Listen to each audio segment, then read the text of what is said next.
बिस्मिल्लाहिर्रहमानिर्रहीम। अस्सलाम वालेकुम दोस्तों, आज की इस वीडियो में हम बात करेंगे कुल्लूस उस्मान सीरीज़ के एपिसोड 163 के ट्रेलर 2 के बारे में।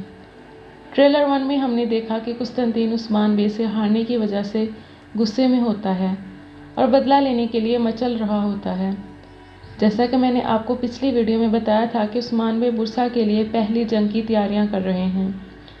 इसी तरह हम ट्रेलर 2 में के शुरू में देखते हैं कि उस्मान बे अपने सिपाहियों के साथ नई आबाद होने वाली ज़मीनों की तरफ जा रहे होते हैं, जिसके लिए बुरहान उस्मान बे से कहता है कि हम आपके पीछे आपके साथ हर मंजिल तक पहुंचेंगे इंशाल्लाह।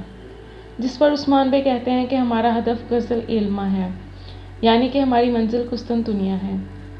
जब उस्मान बे इस जगह पहुंचते हैं तो बहुत से ईसाई कुस्तुनतीन से रहाई हासिल करके उस्मान बे के पास पहुंच जाते हैं और कहते हैं कि शहनशाह का मज़हब हमें कबूल नहीं करता और हमारे दिल भी शहनशाह के मज़हब को कबूल नहीं करते। जिस पर उस्मान बे कहते हैं तुम्हें भी अपना एक वतन ज़रूर मिलेगा, यानी उस्मान बे इन्हें भी अपनी सरज़मीन में रहने की जगह ज़रूर देंगे और वो उस्मान बे को एक अंगूठी भी देते हैं।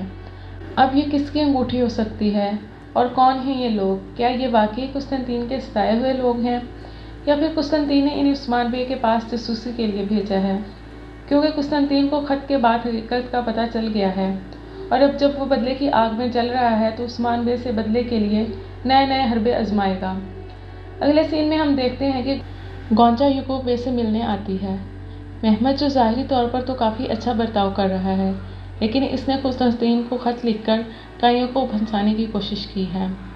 गौंचा जो अपने वालिद के लिए बहुत परेशान होती है, कहती है कि मैंने आपको बहुत याद किया बाबा। याकूब बे की बात करें तो इनको गुस्सा ख़त्म हो चुका है। यूनुस एमरे से मिलने के बाद यकीनन वो गौंचा को माफ़ कर देंगे। अगले सीन में हम देखते हैं कि उस्मान बे जब नई आबादशुदा ज़मीनों से वापस आ रहे होते हैं तो रास्ते में इन्हें कुस्तुनतीन घेर लेता है और कहता है हकीकत के मैदान की बात कर रहे थे, लो हकीकत को तुम्हारे सामने अया कर दिया है, और उस्मान बे पर हमला कर देता है। जिसके जवाब में उस्मान बे कहते हैं कि हकीकत मेरी तलवार की नोक पर है। ज़ाहिरी बात है ख़त में हकीकत ज़ाहिर होने के बाद कुस्तुनतीन घात लगाकर बैठा होगा।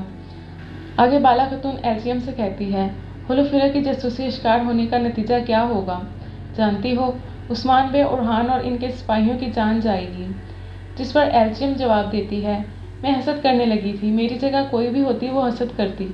तो क्या गंदोज बे के सरदार इस इल्ज़ाम की बात कर रहे हैं? क्या एल्चियम को अगले सीज़न में दिखाया जाएगा या फिर ख़त लिखने वाला महमद बे है? ये तो आने वाली किस्त में ही पता चलेगा। इधर कुस्तुनतीन उस्मान बे को अलग पहाड़ी पर ले जाता है और कहता है कदीम रूम इन सरजमीनों पर हमेशा के लिए आबाद रहेगा, और उस्मान बे को हर तरफ से घेर लेते हैं। उस्मान बे को एमरे यूनुस की वो बात याद आ जाती है जिसमें वो कहते हैं इस तवील सफ़र में आगे और भी मंजिलें हैं, तुम्हारे लिए अभी और भी रास्ते हैं, और पीछे खाई में छलांग लगा देते हैं। अब इस खाई से उस्मान बे को कौन बचाएगा? क्या बाला खातून फिर से उस्मान बे को बचाने आएगी और सीरीज़ की पहली किस्त वाला सीन रिपीट किया जाएगा, या फिर उस्मान बे खुद ही खाई से निकल आएंगे? अगले सीन में उस्मान बे खाई से निकल आते हैं और कहते हैं मुझे पैदा करने वाला यकीनन मेरे लिए राह निकालेगा। तो क्या उस्मान बे को कोई गैबी मदद मिलेगी? देखते हैं उस्मान बे कैसे इतनी गहरी खाई से बच निकलेंगे। अगर आपको मेरा रिव्यू पसंद आया हो तो चैनल को सब्सक्राइब करना मत भूलिएगा।